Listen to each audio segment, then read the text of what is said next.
All right, hello everyone, and welcome to Fat Blast and Intermittent Fast. These are your hosts, Roxanne and Sammy, and we're here to talk about intermittent fasting. So this may be a sensitive topic for a few, but with summer coming up, we're here to talk about the question of how can I shed off a couple of those pounds and get my summer beach bod. So welcome to the podcast and hope you enjoy.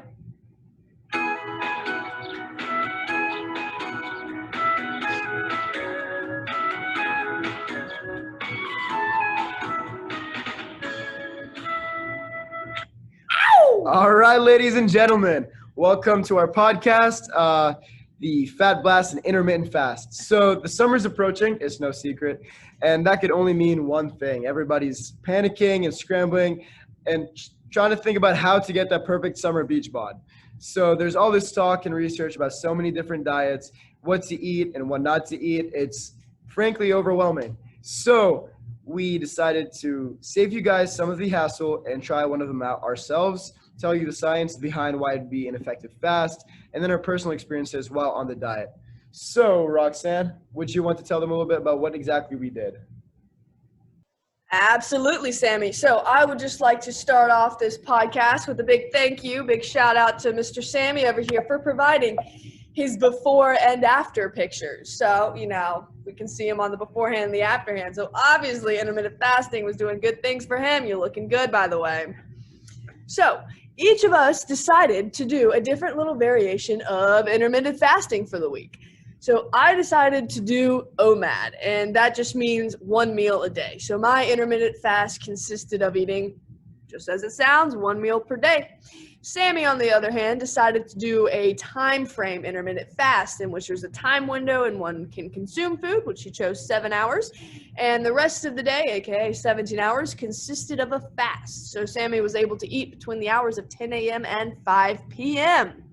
So, intermittent fasting is an alternative form of calorie restriction that's designed to utilize the body's hormonal regulation of biochemical pathways to improve both metabolic health and promote weight loss.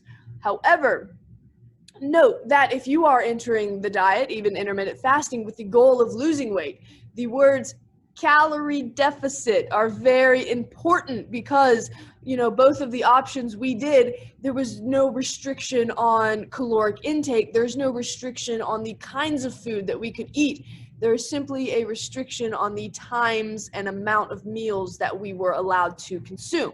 So, therefore, gorging on excessive calories and calorie-rich, low nutritious foods during this eating window or during this one meal, it will not lead to weight loss results, to be frank with it. It will not.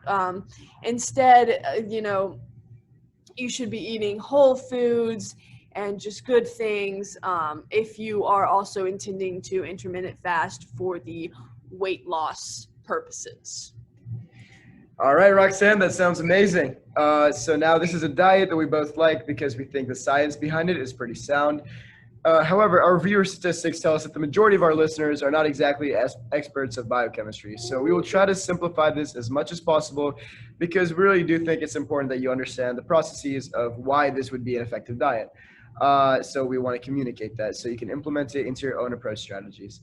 So the main assumption of intermittent fasting is that your body enters what is known as the post-absorptive state. Woo! Yeah, very interesting. So as you can see on your slide, or as on your screens, we got two states. We got the absorptive state and the post-absorptive. The absorptive state is kind of like what it sounds like. It occurs upon the ingestion and absorption of food, so it's kind of when you're eating. It's associated with the release of the hormone insulin, and the processes that undergo in your body are glycolysis, glycogen storage, and fat anabolism, which basically are fancy science words to say glycolysis is how you use up the food. You turn glucose into energy. Glycogen storage is basically how you store that glucose, and fat anabolism is how you store fat. So it's just storing glucose and storing fats. So you're eating and you're creating all these different storages. And if you stay in the absorptive phase, obviously that's how you start to gain a little bit of weight. So the purpose is you use monomers to meet the immediate energy demands and store excess for later. So now we're going to talk about the post-absorptive state, which is very important for us here, especially when we're talking about intermittent fasting. It occurs approximately 3 to 5 hours after ingestion once glucose has been used and stored. The main culprits here, the main hormones are glucagon and epinephrine as opposed to insulin.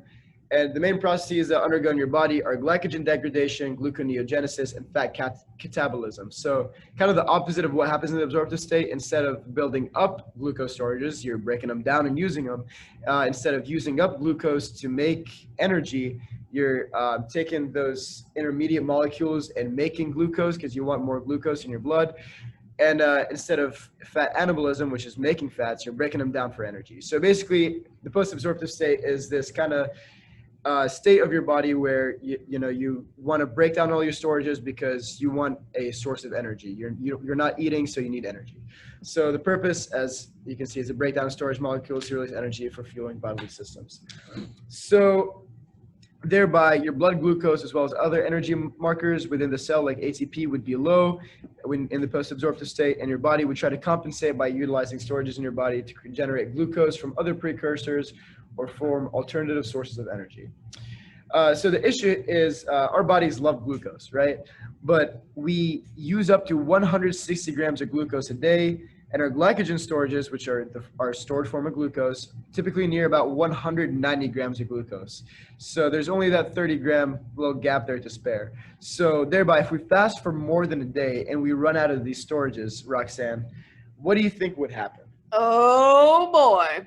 So let's walk back a little bit. And the cool thing about intermittent fasting is that it takes advantage of this mechanisms within our bodies that has evolutionarily evolved.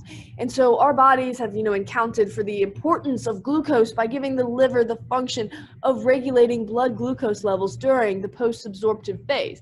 And as we know, the first step in the post-absorptive phase is glycogen degradation. So all that glycogen that we stored in the absorption phase, it's now time to be used. And if you look at our screen, you can take a look at, the enzymes and substrates and intermediates a little bit closer. But for simplicity, we will just say that glycogen is broken down into glucose 6-phosphate, which can go into several pathways, right? But since our body needs some energy, we're lacking a little ATP, our muscles are going to use this glucose 6-phosphate in glycolysis to produce ATP and, NADH and other electron carriers that can go on to produce further amounts of ATP in the electron transport chain. And so this glycogen degradation occurs heavily, or most heavily, if you will, in skeletal muscles, cardiac muscles, and hepatocytes, aka liver cells.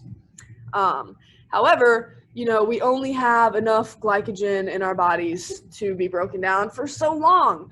So what happens when we have depleted our glycogen stores? And what happens is this process called gluconeogenesis. So what is gluconeogenesis? Essentially, it is the reverse of glycolysis, but we use a couple different steps to get around a reversible steps of glycolysis. And, you can take a look at our handouts and your screens for the nitty-gritty details. But we will just stick to saying that gluconeogenesis is the process of making glucose from non-carbohydrate precursors. And we're going to give a major shout out to the liver, and then we're going to give a second shout out to the liver because thank you, liver, for supplying all of our bodily tissues with glucose in times of need. In times past this glycogen degradation, the liver takes a lot of intermediates in the body, such as acetyl-CoA, pyruvate, lactate, even amino acids and the glycerols. And it takes that and it converts it into glucose, sends it out into the body, and all our other tissues are like, hey, oh my gosh, thank you so much, liver, big shout out, whoop, whoop, we need some energy. So they're gonna take in that glucose and you use it and make energy for themselves. However, this process only happens once you've been fasting for a long time and when your body is desperate for energy. So hence, intermittent fasting comes into play because it lets your body fast for this long to where this process occurs. And again, I'm sure Sammy can agree, shout out liver. Shout out liver 100%. It's true, the liver is phenomenal, as we've said, but the liver can only do so much. Poor liver. So that sounds phenomenal, but it gets even better. So upon researching intermittent fasting, Roxanne and I found out before undergoing this journey that the major theme regarding this type of fasting and weight loss was related to fat catabolism.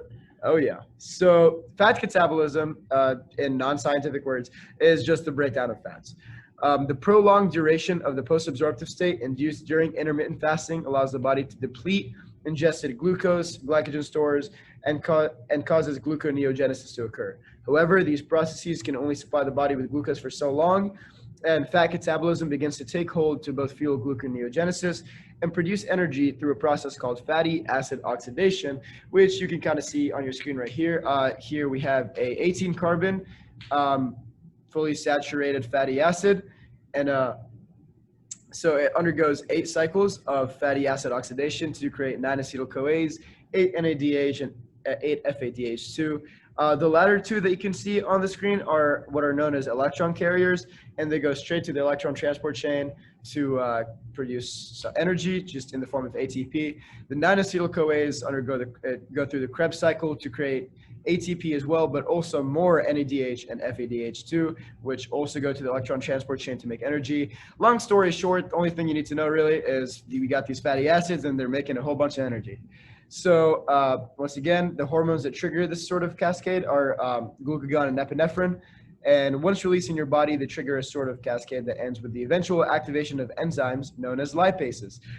So what do you need to know about lipases? They are basically the enzymes that are capable of breaking down fats, which are present in the body in the form of triacylglycerols, and they break them down into fatty acids and glycerol.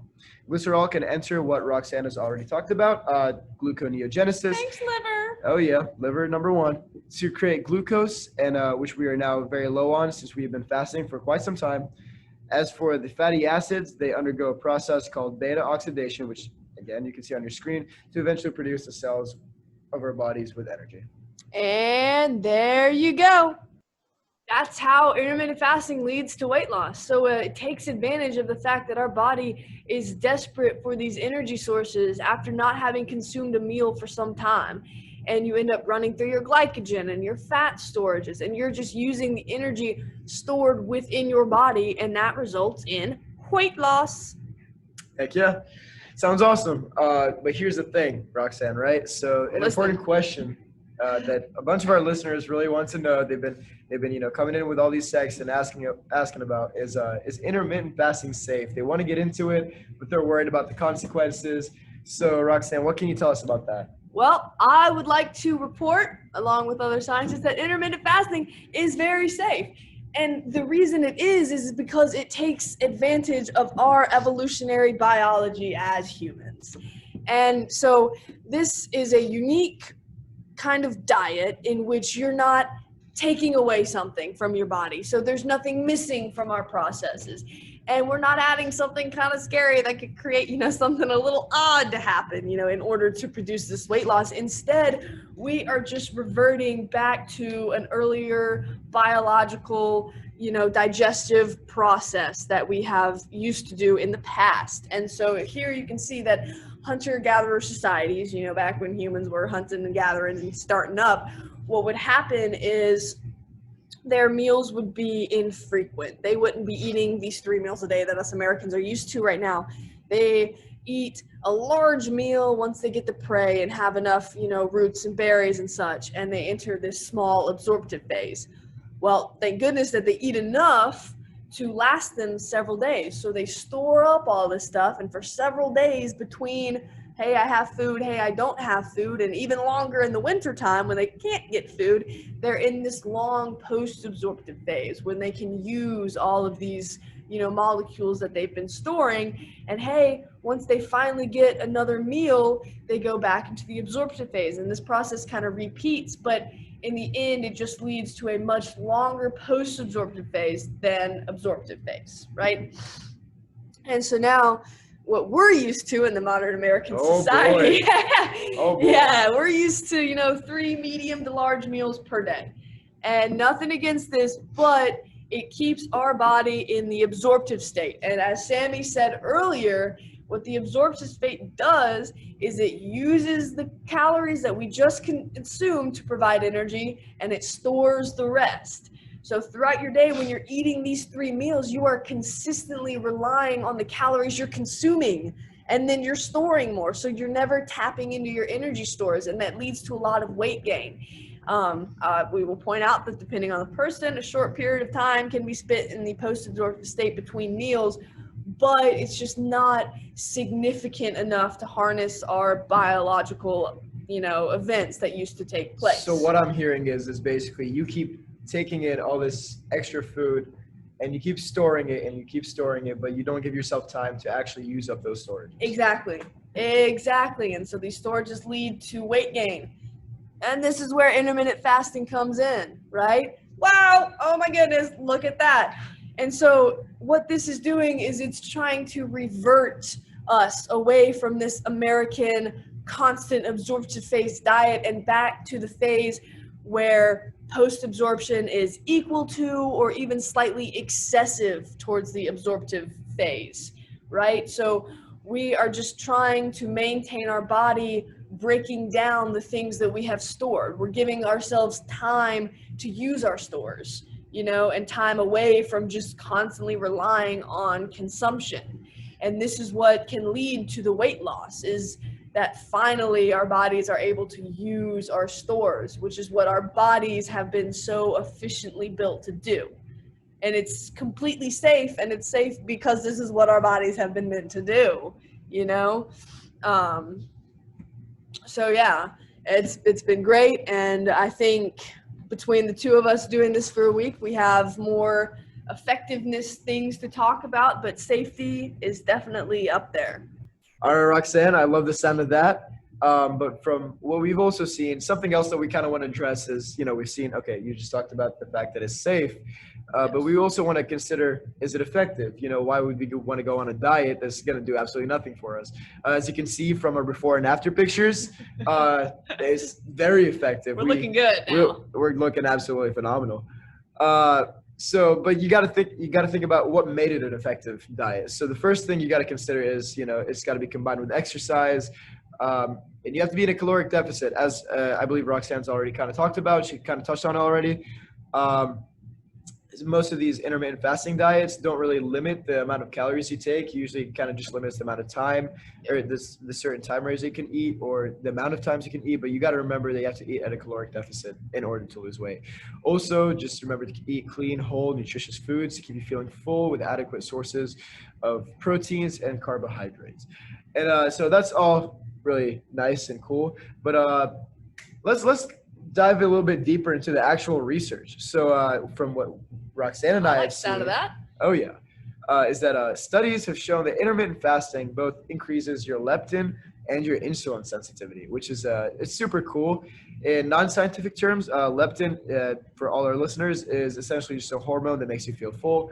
If you are more sensitive to this hormone, you may feel satiated quicker and thereby reduce the chances of excessive weight gain. As for the insulin sensitivity that you can also gain, there are obvious benefits to that with regards to combating diabetes. Obviously, diabetes is a very dominant issue in the United States because it helps combat the diabetes and allows your cells to better take up glucose and prevent its accumulation in the plasma. But it doesn't stop there. No, it does not. It gets even better. Am I right, Sammy? Absolutely. And according to our research, intermittent fasting is also associated with a better reducing atmosphere in the body. For our listeners that are unaware, oxygen is actually kind of toxic to our bodies. So maintaining a reduced atmosphere that can reduce oxygen and make it less toxic, it's really, really good for our bodies, and we get less tissue damage and everything. But believe it or not, it's unfortunate that we are aerobic species because we use this oxygen and therefore can create toxic substances. And so by increasing our levels of NADPH, which works to reduce oxygen, and reduce glutathione, which works to keep reducing oxygen, we help combat oxidative stress in our tissues, and we just keep a reduced atmosphere in our body. And intermittent fasting really helps boost these reducing elements in our body. It's absolutely phenomenal. There's so many benefits, and they keep on adding and adding. And let me add a couple more to that list. Let's hear them. Oh yeah. So there's some reports that even say they've done some sort of research on a group of rats. And it showed that intermittent fasting even delayed the onset of neurological diseases like Parkinson's and Alzheimer's. What? How crazy is that? That's pretty crazy. That's insane. And it gets even crazier, Roxanne.